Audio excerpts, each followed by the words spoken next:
Welcome back to Cyber Task Presence Decoding NIST. I'm Alex. And I'm Maria. Today, we are embarking on a really crucial deep dive. We're getting into the absolute foundation of cybersecurity, especially for non-federal organizations. That's right, configuration management. And look, this isn't just about, managing computers here and there. No, it's much bigger than that. It's really about building your definitive security blueprint, making sure you maintain the integrity and the security of all your IT products, all your systems throughout their entire life cycle. That's a great way to put it, the entire life cycle. And for our deep dive today, we're zoning in on a specific document, right? Yes. NIST Special Publication 800-171 Revision 3. Specifically, we're looking at the final public draft. Okay. And this publication, it's absolutely essential if your organization handles something called Controlled Unclassified Information, or CUI. It really is. It lays out a whole set of recommended security requirements, and they're specifically designed to protect that sensitive data when it's sitting in, well, non-federal systems and environments, like many of yours listening.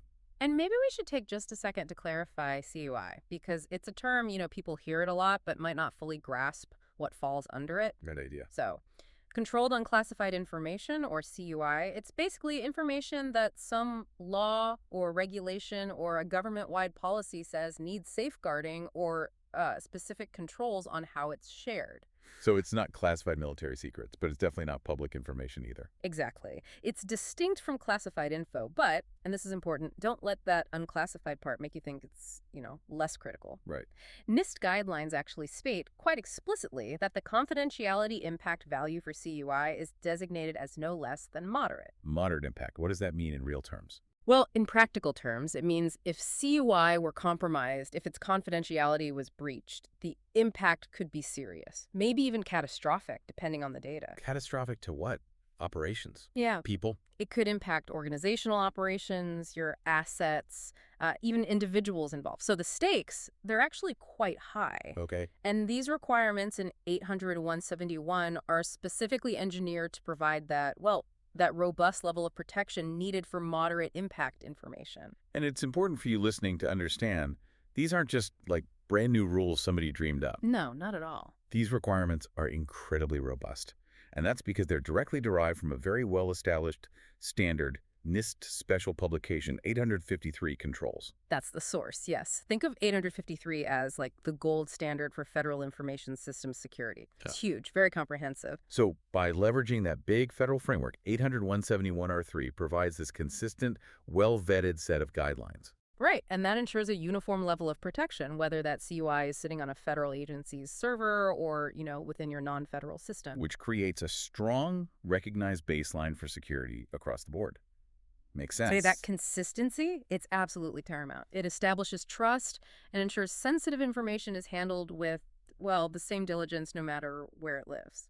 And cybersecurity isn't static, is it? Things change constantly. Constantly. Which is exactly why NIST continuously refines these guidelines. This R3 version, the final public draft we're discussing, it actually incorporates some very important updates. Oh, like what? Well, updates that make the guidance even more tailored, more practical for organizations like yours. For instance, it brings some much-needed clarity on who is responsible for assigning something NIST calls Organization-Defined Parameters. ODPs. ODPs. Okay, I've seen that acronym.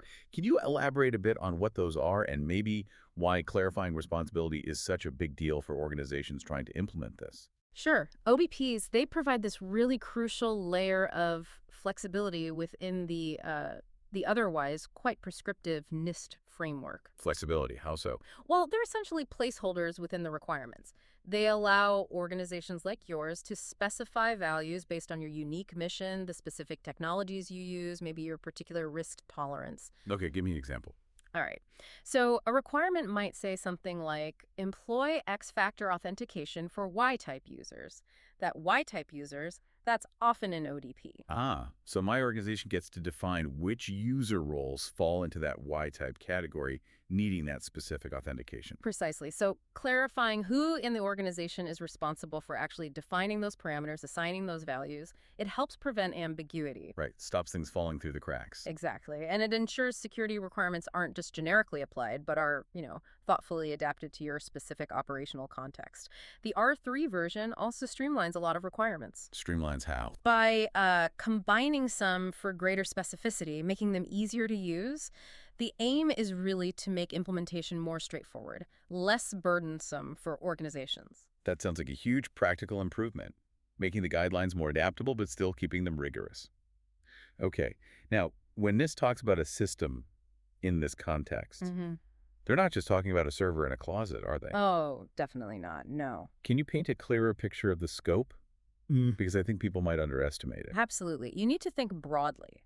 When NIST says system, it encompasses pretty much everything that processes, stores, or transmits CUI. Okay, so Your standard workstations, desktops, servers, laptops, obviously, but also mobile devices, smartphones, tablets, all your input-output devices too. printers, scanner. Printers, scanners, even those multifunctional copiers that do everything. Then you've got your entire network infrastructure, firewalls, routers, switches, wireless access point. Oh, okay, hardware. What else? Beyond the physical hardware, it means your operating systems, virtual machines, database management systems, middleware, even individual applications running on these devices. Literally everything touching the data. Pretty much. Understanding this wide scope is absolutely crucial for effective configuration management, because it means every single one of these components needs to be meticulously considered, configured, and, protected. If you neglect even one part of that ecosystem. You can create a vulnerable pathway, absolutely. Okay, so our mission today then is really to emphasize that configuration management, it goes way beyond just like technical IT tasks or setting something up once. Yes, it's about establishing and then maintaining the integrity of all these diverse IT products and systems. Throughout their entire life cycle, from development, deployment, operation, right through to disposal. Exactly. It really is a continuous process. Okay, and to help you, our listeners, get a clear handle on this, maybe potentially overwhelming topic, we're focusing today on what we're calling the Core 4. That's right, the Core 4 requirements within the configuration management family. Specifically, these are controls 03.04.01, 03.04.02, 03.04.03, and Enter 3.04.04. Just 4 to start. Just these 4 today. Because they are the essential starting points. They really form the absolute bedrock for achieving comprehensive system control and robust security. So this is about moving from just being aware of NIST to taking actual measurable steps within your organization. Actionable steps. All right, let's unpack this. Where do we begin with the Core 4? Let's kick off with the first one. Requirement 03.04.01, baseline configuration. Baseline configuration, okay.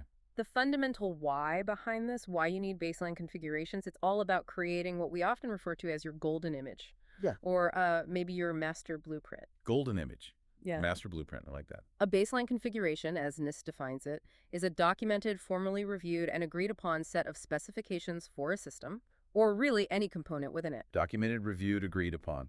Think of it as the perfect, secure, known good state you want your systems to be in right from day one. It serves as your true North Star for security. So it's like having a master recipe, but for your IT systems. Okay, let's make this practical. Yeah. Say you're a bustling 30-person engineering firm.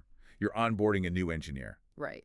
You wouldn't just hand them some random computer off the shelf and say, here you go, figure it out. Right. Right. Hopefully not. Instead, you'd have a precise recipe for every new laptop, tablet, or maybe server that comes into your environment. Exactly. And this recipe, it's not just about having, say, Windows 11 Enterprise installed or making sure it has the latest patches. Now, it's much more detailed. It's about guaranteeing that specific security software, like your company's chosen antivirus, your endpoint detection and response, or EDR agent, are installed, correctly configured, and actively running. Yes. And things like Ensuring disk encryption, maybe BitLocker, is Right. activated by default across all the drives. And importantly, it means only your approved essential applications are pre-installed. All the unnecessary software bloatware, it's stripped away. correct. It's that exact repeatable build that forms your baseline. Okay. And why is having that so critical? Well, think about it. Without such a clearly defined baseline, you genuinely lack a consistent, known good state to measure anything against. You don't know what good looks like. Precisely, which makes it nearly impossible to identify unauthorized changes or deviations in your environment. You simply wouldn't know if a system had sort of drifted from its secure state over time. Configuration drift, right, where things slowly change and become less secure. Exactly. It slowly becomes more vulnerable. Or worse, maybe a malicious actor made changes you just can't easily detect because you don't know what it should look like. Wow, okay. So this foundational step, it's absolutely critical for maintaining the integrity, the control of your entire IT ecosystem. It's your reference point, your point of trust. And that consistency, that must be a huge benefit in itself. Oh, absolutely. It ensures uniformity across your whole organization, which I imagine simplifies deploying new systems because you're always building from that same proven known good state. It does. Makes deployment much faster and more reliable. But beyond just deployment, it gives you a crystal clear reference point for troubleshooting, right? When things go wrong. Yes. And perhaps most importantly, for security audits. Audits. When an auditor asks, what should this system look like? Your baseline documentation is the definitive answer. It answers that fundamental question. What is this system supposed to be? Okay. That makes a lot of sense. So that's the why. What about the what? How do you actually develop, maintain, and update these baselines? Right. So development, that's the initial meticulous process of actually creating this master recipe. And this isn't just, an IT exercise done in a vacuum. No. Who needs to be involved? It really should involve collaboration between IT, security, probably even relevant business units. Okay. What kinds of questions are you asking during development? You're asking, what operating system versions are formally approved for use here? Which specific software applications are deemed essential, secure, properly licensed for our operations? What are the standard security settings that must be enabled from day one? Like firewall rules, encryption settings? Exactly. Strict firewall rules, specific encryption settings, maybe granular user account policies. This is where you formally document and approve what a secure system looks like for your unique environment, your operational needs. And it's not just a checklist you tick off once. Definitely not. It should be treated as a living document, not some static checklist you file away. Okay, living document. That implies maintenance and updates. So once you've established that initial secure state, these baselines aren't just set it and forget it. Absolutely not. They must be continuously maintained and updated. Which means reviewing them regularly, I guess. Yeah. Because the environment changes, right? New threats pop up daily, vendors release critical updates, patches. All of that. The frequency of review, it kind of depends on how dynamic your environment is, what your risk posture looks like, but as a minimum. As a minimum, they really should be reviewed annually or more often whenever there's a significant change. Significant change. Like a major operating system upgrade, introducing a new critical application, maybe a significant shift in the threat landscape that affects you. And if you don't keep them updated, that's where the drift comes in. That's exactly where configuration drift happens. Systems slowly but surely deviate from their secure starting point. And this drift, it accumulates vulnerabilities over time, introduces inconsistencies, makes your whole environment much harder to manage and defend. So anytime a system or its environment changes significantly, the baseline must be formally revised. Must be. And this isn't just a casual update like, oh, let's tweak the setting. It absolutely requires a formal change control process. Connecting to another control already. Yes, which we'll discuss properly in a bit. But that formal process ensures that all updates to the baseline are formally approved, they're thoroughly documented, and then consistently applied across all the relevant systems. Okay. And what exactly should a really comprehensive baseline include? You mentioned hardware, software, firmware earlier. Can you give us a more tangible example? Sure, it needs to be comprehensive, touching on really all identifiable IT assets that are part of your system. So for hardware, it might specify approved models of laptops or servers, maybe minimum processing power or memory specs to make sure they can run the security software properly. Okay, software. Software includes not just the OS and its specific version, like, say, Windows Server 2022, fully patched, but also specific business applications, their versions, essential utilities like approved web browsers or productivity suites. And firmware. People sometimes forget firmware. They do, and it's vital. It could specify approved BIOS or UEFI versions for servers or firmware versions for network devices like routers and switches. You need to ensure they have the latest security fixes embedded in the hardware itself. What else goes in? It also covers crucial installed features, the specific patch levels required, even network configurations, things like VLAN assignments, maybe IP addressing schemes, approved VPN configurations.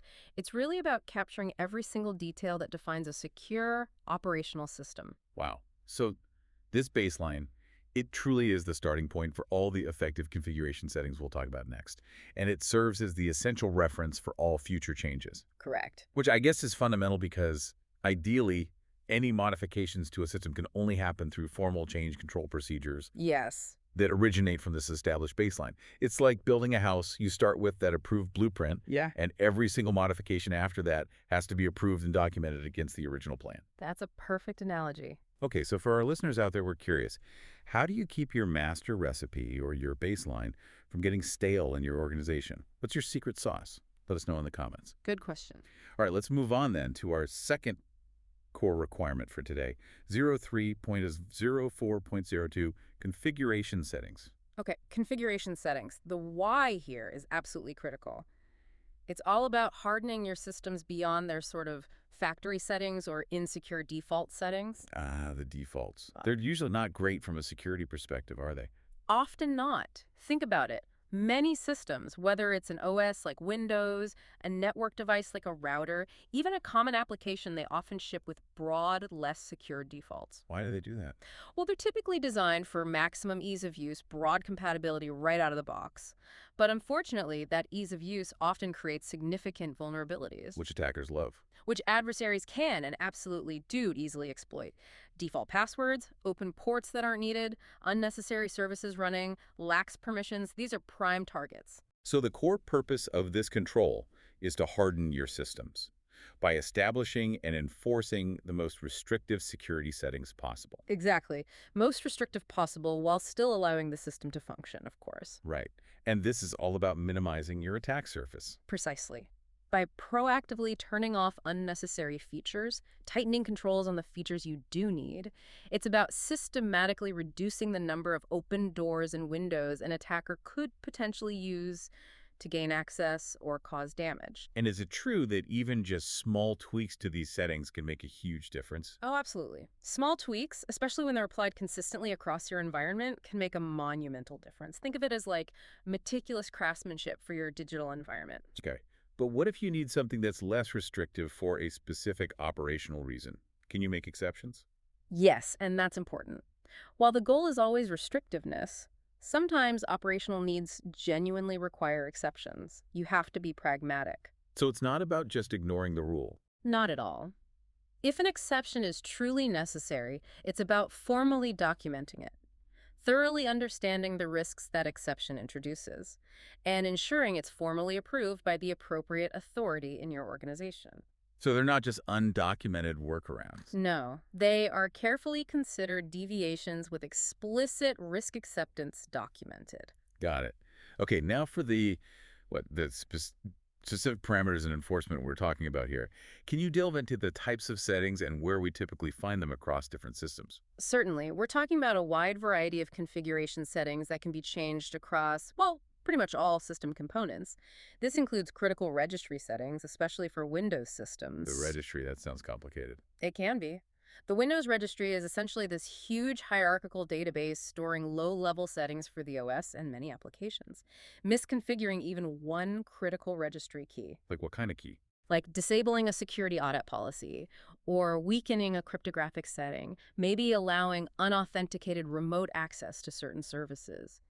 Doing that can open a system wide open to attack, even if other controls seem to be in place. And there are thousands of these settings, right? Mhm. How do you manage that? Yeah, the challenge is the scale. Managing them often requires sophisticated tools, maybe group policy objects, GPOs, in a Windows environment, or dedicated configuration management platforms like Microsoft SCCM or other endpoint management solutions. Okay, registry settings. What else? It also covers account, file, and directory permission settings, or, privileges. The principle of least privilege. Exactly. This is where that principle comes right into play, ensuring users, applications, processes, they only have the absolute minimum access required for their legitimate function, nothing more. So if a user only needs to read a file, they shouldn't have write access. Correct. If a service only needs to run locally, it shouldn't have network access permissions. This really significantly limits the damage an attacker can do if an account gets compromised. Makes sense. What else falls under configuration settings? We're also looking at settings for functions, ports, protocols, and remote connections. Okay. This means actively disabling functionalities you simply don't use, like unused network ports on a switch. Or maybe legacy protocols like FTP or Telnet if they're not essential for your operations. If you don't use it, turn it off. That's the mantra. And this ties directly into another concept, which is actually Control 03.04.06 in NIST 800-171, but it's very tightly coupled with these settings. Least functionality. Least functionality. How does that relate? It means configuring systems to provide only the capabilities essential for the mission, and actively prohibiting or restricting the use of anything else, unneeded functions, ports, protocols, connections, services. Like disabling Bluetooth if nobody uses it, or blocking peer-to-peer networking. Exactly like that. Perfect examples. And the scope for applying these settings is truly broad, isn't it? It applies across the entire IT landscape. Yes, it really does. These settings apply across everything. Computing systems like servers and workstations, input-output devices like printers and spanners. Printers do. All right. Oh, yes, printers can have vulnerabilities. Network components like firewalls, routers, wireless access points, your operating systems, middleware, even individual applications.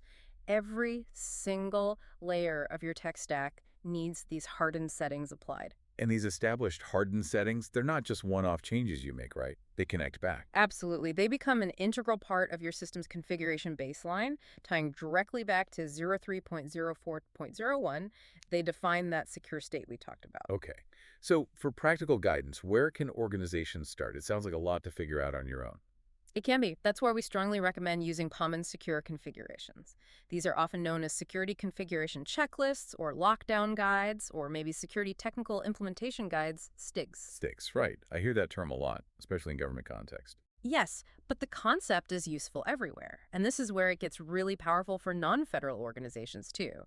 These guides are basically standardized benchmarks from various sources. Like who? IT product developers themselves sometimes publish them. Industry consortia, even federal agencies.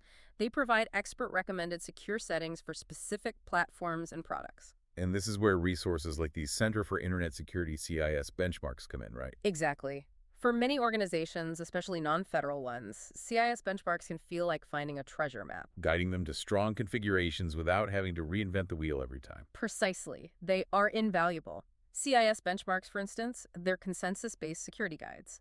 They cover over 100 vendor products, OEs like Windows, Linux, cloud platforms like AWS, Azure, network devices, applications. And they give you step-by-step instructions. Often, yes, with step-by-step guidance. Sometimes they even offer different levels of security, like level 1 and level 2, allowing you to pick the level that fits your environment and risk tolerance. Implementing these significantly reduces the chance of common misconfigurations that attackers are always looking for. Okay, let's go back to our 30-person engineering firm example. How would they apply these configuration settings? All right, so for them, implementing these settings means enforcing a strong password policy across the board. Like minimum length, complexity. Yes, maybe a minimum of 15 characters, complexity requirements involving upper-lower case, numbers, symbols, perhaps discouraging common dictionary words or sequential numbers. And MFA, multi-factor authentication. Definitely. Requiring MFA for all administrator accounts is pretty much non-negotiable these days. And ideally, you'd want it for all users, given the current threat landscape. That significantly raises the bar for unauthorized access by adding that second verification layer. Okay. What about that least functionality idea? Right. For the engineering firm, it means rigorously disabling unnecessary services on their servers. If a web server isn't also supposed to be hosting an FTP service, then that FTP service should be completely turned off, disabled, gone. Just reducing the number of open doors. Exactly. Proactively reducing the number of doors an attacker could potentially find and exploit. Maybe, for instance, if that firm uses a specific CAD software suite, you'd ensure only the necessary components of that suite are installed. And disable features within it. Right. Maybe disable any built-in web servers or data sharing features within the CAD software that aren't actually used for their workflow. You're systematically removing any functionality that doesn't directly support the mission, and by doing that, you shrink your attack surface. Okay. So another question for you, our listeners. What's one specific security setting you enabled that had the biggest positive impact in your organization? We really want to hear your wins on this one. Yeah, sharing those successes is great. Okay, shall we move to the third control? Let's do it. Our third critical control for today is requirement 03.04.03 configuration change control. Change control. The why here is fundamentally about preventing chaos and maintaining integrity.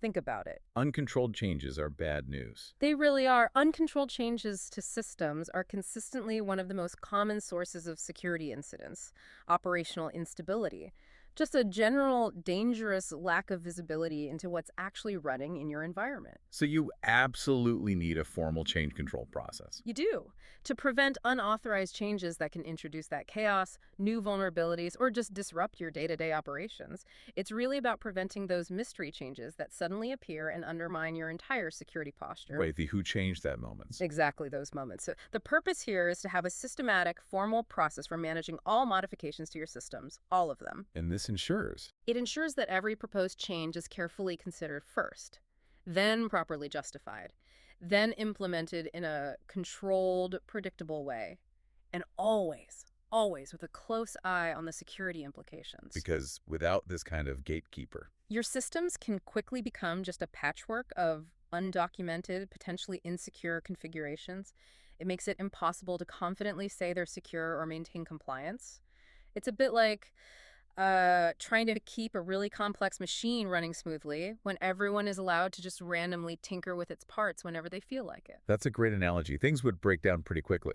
And uncontrolled changes, they can inadvertently open up security gaps, right? They can. They might introduce misconfigurations an attacker could exploit, or worse, maybe allow malicious code to enter your environment if the change, like installing new software, isn't properly reviewed and sanctioned first. I've definitely heard stories, major outages, even breaches trace back to some undocumented change made by someone, maybe even with good intentions, that just caused this unexpected domino effect. It's sadly a very common scenario.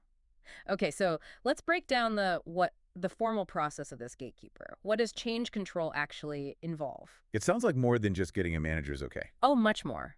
It involves a systematic proposal of a change, the justification for why it's needed, a formal review, the approval, or sometimes disapproval, the planned implementation, thorough testing, another review after implementation, and finally, the disposition or closing out of the change record. Wow, that's a comprehensive life cycle for every single modification, not just a simple checkbox. It really needs to be. And the scope of changes this applies to is broad, right?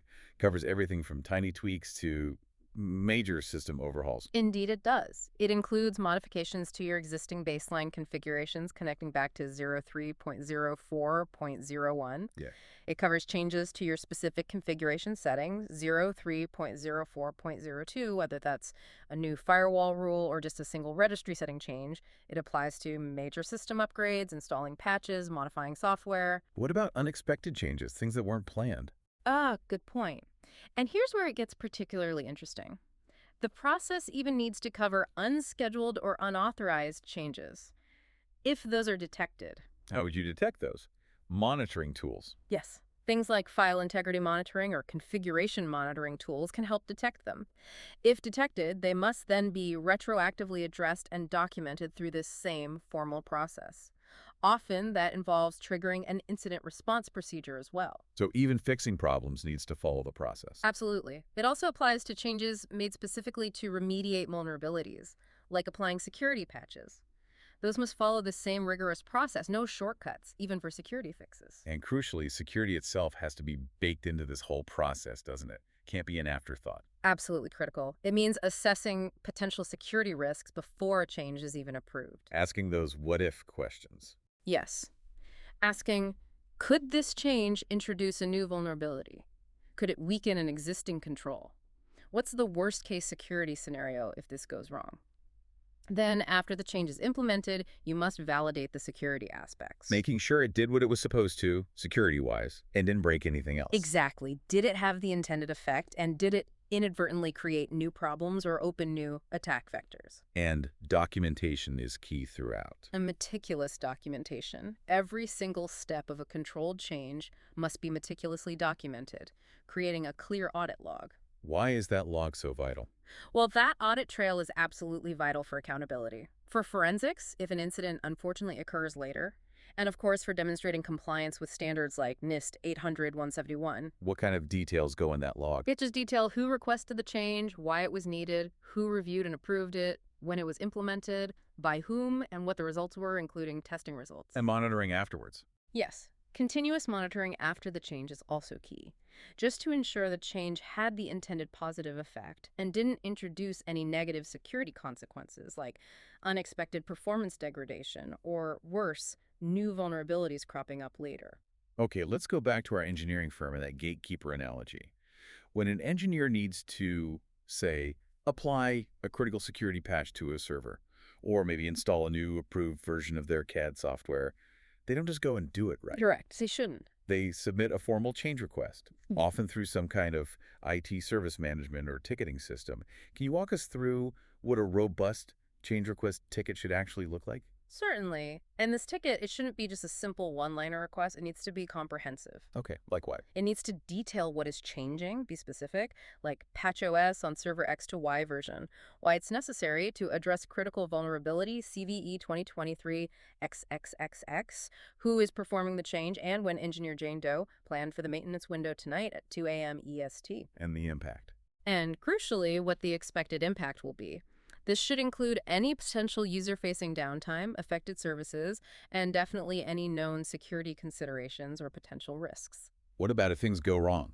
For significant changes, it absolutely should include a rollback plan. How do you undo the change quickly and safely if something unexpected happens? Okay, so the engineer submits the ticket, then what?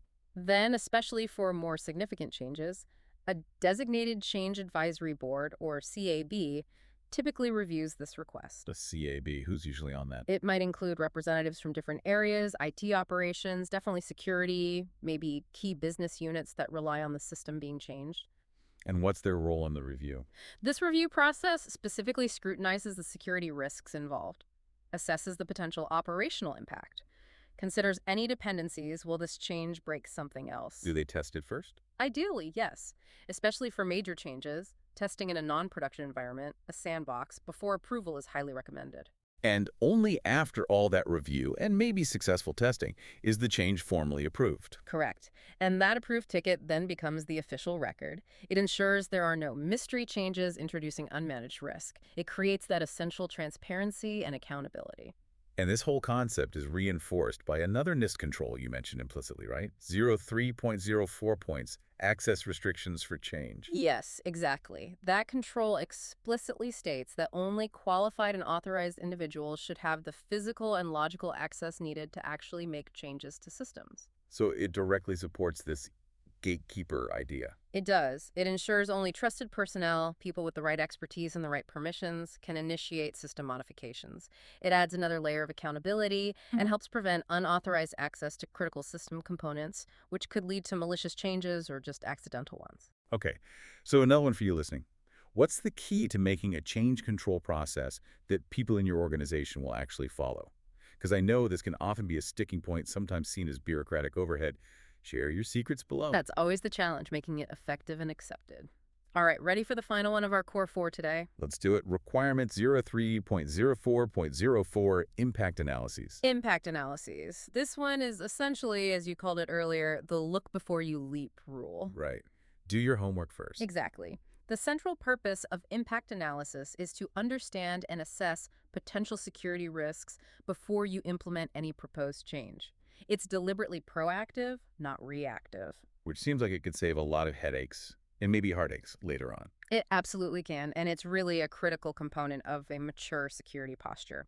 This requirement plays a vital role in your overall risk management strategy. Well, it's about identifying how a proposed change might affect the confidentiality, integrity, and availability, the classic CIA triad of your CUI, and how it affects your overall system security posture. Because without doing that analysis properly. Even well-intentioned changes can inadvertently introduce new vulnerabilities. They might disrupt existing security controls you rely on, or, worst case, expose sensitive information. It helps prevent those unintended negative consequences that can cascade from seemingly minor changes. It's like predicting the ripple effect before you drop the stone in the pond. That's a great way to think about it. You definitely want to avoid that situation where you fix one problem but accidentally create 3 new ones, especially if those new ones are security holes. Precisely. Okay, so let's talk about the what of impact analysis, the actual process of analyzing and verifying. What does it involve? More than just a quick thought, I assume. Definitely. It involves a thorough evaluation of how that modification might ripple through your system, your network, your data flows. Give me an example of a ripple effect. Okay. For instance, maybe updating an operating system seems straightforward, but it might break a dependent security tool, like your EDR agent or critical logging service that wasn't updated for compatibility yet. Or changing a network firewall configuration could inadvertently open a port to the internet that wasn't intended, creating an unmanaged entry point for attackers. You need to think broadly, deeply about the interconnectedness of your systems and services. And it also requires forecasting the security effects specifically. Yes, you need to consider all the potential security consequences. Could this change somehow weaken encryption, maybe making it easier for unauthorized parties to intercept data? Could it create new pathways for unauthorized access, perhaps bypassing existing firewalls or access controls you thought were solid? Could it mess up your audit logs? Exactly. Could it interfere with existing audit logging, making it harder to detect future incidents or track malicious activity?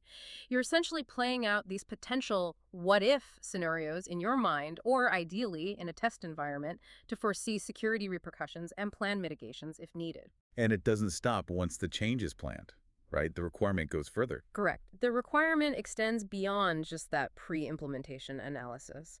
It also involves verifying that your existing security protections still work as intended after the change has actually been applied. How do you verify that? This often means doing some post-implementation testing. Maybe targeted security assessments or running vulnerability scans on the affected systems after the change goes live. So it's not enough to just assume your safeguards are still effective. You can't assume. You have to actively verify their functionality, their efficacy. This might involve running basic integrity checks, confirming firewall rules are still correct, maybe conducting a quick vulnerability scan focused on the area that was changed. And this ties into broader NIST concepts too, doesn't it? Like risk assessment. It does, directly. It ties into Risk Assessment Control 03.11.01, which is all about identifying and documenting risks across the board, and also Security Assessment 03.12.011, which determines if your security requirements are being satisfied overall. Impact analysis is essentially a focused risk assessment, but specifically tailored to a single proposed change. It's a fundamental part of a comprehensive, proactive security posture. Okay, let's bring it back to our engineering firm one last time. Before that Change Advisory Board, the CAB, even considers approving that software update or network config change. Yeah. An impact analysis is conducted rigorously. It should do. What would that involve for them step by step? Okay, it might involve several crucial steps. First, just reviewing documentation, reading the release notes, checking for any known compatibility issues or security advisories related to the proposed change. Basic homework. Second, and ideally testing the change in a non-production environment, a sandbox, a staging area. Observe its actual behavior, identify any unintended side effects before it hits your live production systems where CUI might reside. Okay, third step. Third, performing that mini risk assessment we talked about, asking, what if this change goes wrong? What are the specific potential security implications? Could it lead to data exposure? Maybe sensitive CUI becomes accessible. Could it cause system downtime, impacting availability and productivity? Could it create a loophole for unauthorized access, allowing an attacker to maybe pivot from this system to others? Really thinking through the what-ifs from a security angle. Thoroughly, mapping out potential threats and vulnerabilities introduced or exacerbated by the change. And finally, Dependencies. considering dependencies. Will this change affect other connected systems or critical security services like your antivirus management console, your intrusion detection systems, your security information and event management system the same? Will logs still flow correctly? It's that final critical security checkpoint before a change goes live, designed to prevent those oops moments that can have really severe consequences. Okay, final question for our listeners today. Have you ever caught a major issue during an impact analysis? Something that prevented a significant security problem, or maybe even a breach? We'd love to hear about the save. Share your stories below. Those are always great learning experiences. Okay, so shall we wrap up the core 4? Let's do it. Let's recap our core 4 for building that secure blueprint, the absolute foundations of configuration management, according to NIST 800-171. All right. First, we had 03.04.01, baseline configuration. That's all about establishing your golden image, your master recipe for how every system should securely look and behave, your North Star for consistency and integrity. Right. Then second, 03.04.02, configuration settings. This takes that blueprint and actively hardens it, moving beyond those insecure defaults, enforcing the most restrictive settings possible across every single component, minimizing your attack surface, closing those easy entry points. Third, we covered S03.04.03, configuration change control. This is your vital gatekeeper process. It ensures every single modification to your systems is formally proposed, reviewed, approved, implemented, and documented. It prevents chaos, maintains the integrity of your baselines and settings, and creates that crucial audit trail. And finally, number 4, 03.04.04, impact analyses. Your essential look before you leap rule. That proactive step of thoroughly assessing potential security risks before any proposed change is implemented, ensuring you understand the full ripple effect on your security posture and mitigate risk before they become actual problems. And the real power here, the thing to take away, is the profound integration of these 4 controls. They aren't standalone checklist items. No, they work together. They are deeply interconnected. They form a holistic system of control and integrity. When you implement these together effectively, configuration management creates the very foundation for total system control. And that significantly reduces your organization's attack surface. Significantly. It improves your resilience against ever-evolving threats. And it provides a clear, defensible security posture that is auditable and repeatable. It transforms your IT environment from, a collection of disparate, maybe unknown parts into a known, managed, and secure whole. And for you, our listener, mastering these fundamentals, it really means gaining the confidence that your systems are not just known, but are actively controlled and continuously protected. Which enables you to operate securely, efficiently, knowing that your sensitive, controlled, unclassified information is being properly safeguarded against compromise. It's about having, maybe, a bit more peace of mind in what feels like an increasingly complex digital world. Well said. And as we've seen today, building this secure blueprint, it isn't a one-time event, is it? Definitely not. It's a continuous process of knowing your systems intimately and controlling every single alteration. So maybe a final thought for you to ponder as you reflect on what we've discussed. What single change in your organization's approach to system management could yield the biggest security improvement based on these core 4 principles we talked about today?